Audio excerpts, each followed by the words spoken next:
नमस्कार, प्रभा साक्षी news network पर आप सभी का स्वागत है। इस वक्त हम कैराना में हैं। मेरे साथ हैं स्थानीय सांसद प्रदीप चौधरी जी। प्रदीप जी, आपका जो सघन चुनाव प्रचार चल रहा है, क्या माहौल दिख रहा है इस बार? बहुत अच्छा माहौल है, जी बहुत अच्छा वातावरण है। जी चुनाव में कहीं भी किसी प्रकार की कमजोरी हमें दिखाई नहीं दे रही है। सभी लोग उत्साहित हैं क्योंकि हमारी सरकार ने कानून व्यवस्था को, सड़कों को, बिजली को, पानी को, सभी सेक्टर में अच्छा काम निकालने का काम किया है। और उसी के परिणाम के बावजूद सब लोग देखा, आप लोगों ने पूछा भी है लोगों से, भाई कोई समस्या तो नहीं, कोई दिक्कत तो नहीं, कोई किसी अन्य के बात को लेकर कोई दिक्कत आप लोगों को तो नहीं आ रही। तो सभी लोग निर्बाध रूप से बिल्कुल निश्चिंत होकर के कहने का काम करें, हमें किसी प्रकार की सरकार के कामों में कोई दिक्कत नहीं है। सब खुश हैं, प्रसन्न हैं, उत्साहित हैं वोट डालने के लिए। आज़ाद भारत में ये पहला ऐसा चुनाव दिख रहा है जिसमें बिजली, सड़क, पानी मुद्दा नहीं है। विकसित भारत का जो संकल्प है मोदी जी का, उसको लेकर लोग आगे बढ़ रहे हैं। कैसे देखते हैं परिवर्तन? देखिएगा, निश्चित रूप से हमारा देश परिवर्तन की तरफ बढ़ रहा है और जिस प्रकार के निर्णय हमारी सरकार ने किए हैं, उन निर्णयों की बदौलत लोगों को ये विश्वास है कि जैसे कि मोदी जी ने गारंटी देने का काम किया है कि हम आप लोगों को वो गारंटी देने का काम कर रहे हैं जिस गारंटी की आवश्यकता है, जिस तरीके के कामों का परिणाम देने की आवश्यकता इस देश के लिए है, तरक्की के लिए, उन्नति के लिए, आर्थिक तंत्र के लिए, उन परिणामों को निकालने का काम जो सरकार ने किया है, उन परिणामों में और भी तेजी मिल सके, आर्थिक तंत्र और भी मजबूत होने का काम हो सके, उस तरफ हमारा देश बढ़ रहा है। और मोदी जी की गारंटी का मैं विश्वास आप लोगों को दिलाना चाहता हूं, बताना चाहता हूं। पिछले दिनों जब विधानसभा का चुनाव हो रहा था, उस विधानसभा के चुनाव में जैसे कि आप जैसे मीडिया के लोग सभी लोगों से बात करते हैं, पूछते हैं भी क्या हो रहा है, क्या माहौल है। एक महिला से जाकर के उन्होंने गंगो के पास कमेड़ा गाँव की एक महिला से, बाला देवी की नाम से महिला से उन्होंने पूछा कि भाई आप किसको वोट देने का काम करने जा रहे हो। उसने सीधे सीधे बोला कि मोदी को, योगी को। क्यों? आप लोग गैस का कनेक्शन मिला कि ना, आप लोगों को मकान मिला कि ना, आयुष्मान कार्ड मिला कि ना, गैस का कनेक्शन मिला कि नहीं, तो फिर क्यों, किस लिए वोट देने का काम करने जा रहे हो। उसने सीधा सीधा बोला, देखो मेरे पड़ोसी को मकान मिल गया, मेरे दूसरे पड़ोसी को गैस का कनेक्शन मिल गया, मेरे तीसरे पड़ोसी को आयुष्मान कार्ड मिल गया, जब इनको मिल गया कल को मुझे भी मिल जाएगा। ऐसा विश्वास मोदी जी के प्रति है, ऐसा विश्वास हमारी एनडीए की सरकार के ऊपर लोगों का भरोसा है। इस भरोसे पर लोग आगे बढ़ने का काम कर रहे हैं। उन्हें इस बात का विश्वास हो चुका है, देश के लोगों को यकीन हो चुका है इस देश के अंदर कोई काम हो सकता है, इस देश को अगर विकसित करने का काम किया जा सकता है, वो एनडीए की सरकार ही करने का काम कर सकती है और किसी दल के बस की बात नहीं। जी, और ये तो मोदी जी की गारंटी की बात करी आपने। प्रदीप चौधरी जी की गारंटी क्या है कि अगर दोबारा निर्वाचित होते हैं तो अपने क्षेत्र में ऐसे कौन से काम छूट गए हैं जिनको प्राथमिकता के आधार पर करेंगे? देखिएगा, मेरे क्षेत्र के अंतर्गत बहुत सारी पिछले दिनों समस्याएं हमारे सम्मुख आई थी।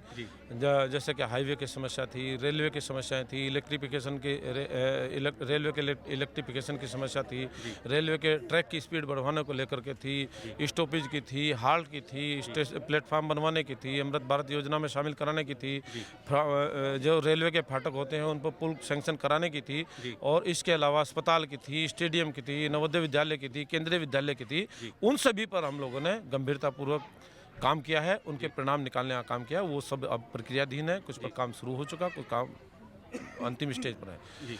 तो कहने का मेरा आशय यही है, अच्छे काम हमारा करना प्राथमिकता में रहता है, विकास कराना हमारे हमेशा प्राथमिकता में रहता है, लोगों की सेवा करना हमारे हमेशा प्राथमिकता में, लोगों का सम्मान करना हम हमेशा करते चले आ रहे हैं। और भाई आज से नहीं, हम लोग लगभग 25 साल पहले जब मैं विधायक हो गया था, विधायक होने के नाते भी मैं भी उसी समय यही मन में विश्वास रख के चला था, अपने लोगों का सम्मान करना मेरी हमेशा प्राथमिकता में रहने का काम मैं करता रहूँगा। उसी लक्ष्य को लेकर के मैं आगे बढ़ रहा हूँ और आप लोगों ने देखा हो किस प्रकार का विश्वास, किस प्रकार का आशीर्वाद मुझे मिल रहा है।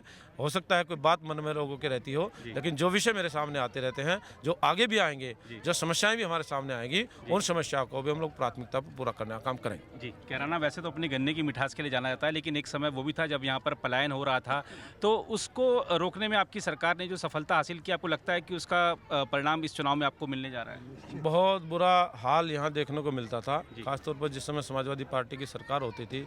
गुंडों के माध्यम से थाने तहसील चलते थे, अपराधियों के माध्यम से रंगदारी वसूली जाती थी, महिलाओं के साथ अत्याचार होते थे, किसान अपने खेत में जा नहीं सकता था, स्कूल में बच्ची जा नहीं सकती थी, उनके अंदर दहशत थी। और दहशत तो इतनी देखने को मिलती थी कि अगर कोई कोई लोगों के अंदर तो थी, पुलिस के अंदर भी दहशत थी। यहाँ के चौकियों के ताले लग चुके थे। थानों को जो आबादी से बाहर के थाने होते थे उसमें भी बिल्कुल शाम के टाइम बंद हो जाते थे।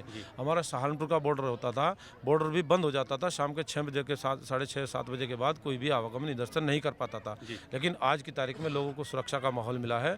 लोग अच्छे से अपने काम को संपादित करने का काम कर रहे हैं। किसी प्रकार का डर भय नहीं है। विधानसभा के चुनाव से पहले देश के गृह मंत्री आदरणीय अमित शाह जी भी उन व्यापारियों से मिलकर के गए थे, उनके परिवारों के लोगों से मिले हैं, बैठे हैं।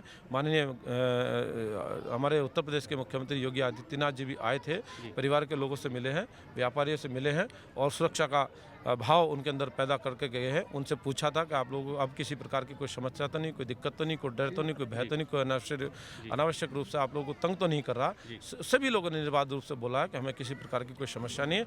जो अपने प्रतिष्ठान छोड़ करके यहाँ से चले गए थे वो भी वापस आ गए हैं। बाकी लोग स्टेब्लिश हो गए हैं। अब किसी प्रकार का दहशत वाला माहौल नहीं है। अंतिम प्रश्न आपसे, वैसे तो राष्ट्रीय लोकदल के साथ गठबंधन हो गया, लेकिन अक्सर देखने को मिलता है कि नेताओं का तो गठबंधन हो जाता है, कार्यकर्ताओं का जमीन पर गठबंधन नहीं होता है। वो जो सोच रखते हैं नेता, वो कार्यकर्ता जमीन पर उतार नहीं पाते हैं। आपको लगता है कि आरएलडी और बीजेपी के कार्यकर्ता मिलकर काम कर रहे हैं और परिणाम अच्छे रहेंगे आप लोगों के लिए? देखिएगा मैं आपको बताने का काम कर रहा हूँ। और ये गठबंधन हुआ है, दोनों साइड से लोग प्रसन्न हैं, भारतीय जनता पार्टी की साइड में भी और आरएलडी की साइड में भी। सभी लोग खुश हैं। देखा होगा पक्ष विपक्ष सारे छोड़ करके सारे जो भी विरोध में, जो भी पक्ष में हमारे लोग रहे हैं, सभी लोग एकजुट हैं। एकजुट होकर के सभी लोगों ने एक ही कार्यक्रम किया, एक ही जगह चाय होगी, एक ही जगह सब लोगों ने मिल करके इस कार्यक्रम का आयोजन किया है। ये सब आपके सामने है और सभी लोग बड़े खुश हैं। खुश होकर के सब लोग इस चुनाव में, इस अभियान में, इस समर में लगे हैं और अच्छा परिणाम निकालने के लिए लगे हैं। जी, बहुत धन्यवाद। तो ये थे कैराना से प्रदीप चौधरी जी, जिन्होंने बड़ी प्रखरता के साथ अपने मुद्दों को रखा है और विश्वास जताया है कि बीजेपी और आरएलडी का जो गठबंधन है वो एक बार फिर से बड़ी जीत हासिल करेगा। फिलहाल इस रिपोर्ट में इतना ही। अगर आप भी लेना चाहते हैं देश दुनिया की तमाम जानकारी तो आज ही सब्सक्राइब करें हमारे चैनल को। साथ ही नीचे दिए बेल आइकन को जरूर दबाएं ताकि हर अपडेट आप तक पहुंच सके।